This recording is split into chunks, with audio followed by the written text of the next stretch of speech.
বন্ধুরা, কেমন আছো? তো আমি এসেছি মায়াপুরে।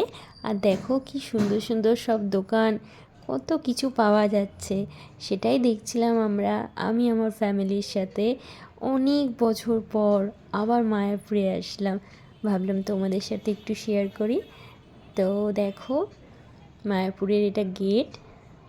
তো চলো ভেতরে ঢোকা যাক।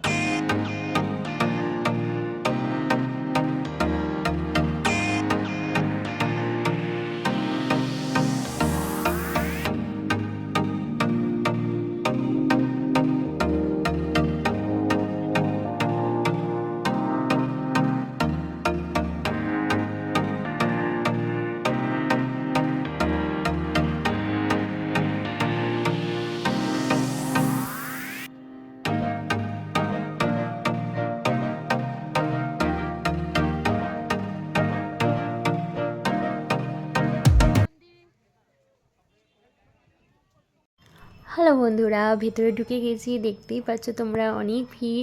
আর উনি আমাকে হরে কৃষ্ণ বললো, তো আমিও ওনাকে বললাম হরে কৃষ্ণ, যেহেতু এখানে বলে।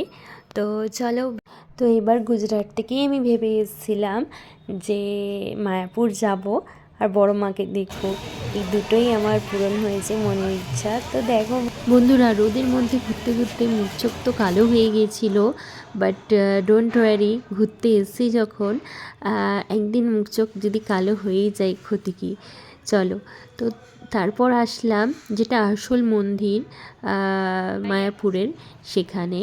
বাট তোমাদের কোনো ফটোই শেয়ার করতে পারলাম না, বিকজ সেখানে ক্যামেরা একদমই অ্যালাউ না।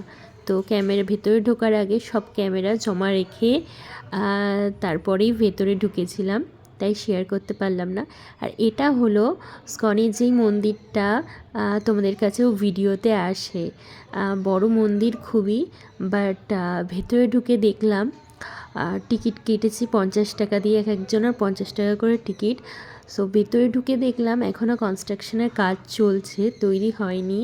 ব্যাড লাক যে দেখতে পারলাম না, তো পুরোটা দেখতে পারলাম না। তো ডোন্ট ওয়ারি, বাট মন্দিরটা খুবই সুন্দর ছিল, বিশাল বড়। আই হোপ এটা নরসিংহ মন্দির হচ্ছে। এরপর এখান থেকে বার হয়ে চলে গেলাম খাওয়ার খেতে। বেশ দুপুর হয়ে গেছিলো। আর আমাদের ফুল ফ্যামিলি যেহেতু গেছিলাম, সববার খুব খিদে পেয়ে গেছিলো।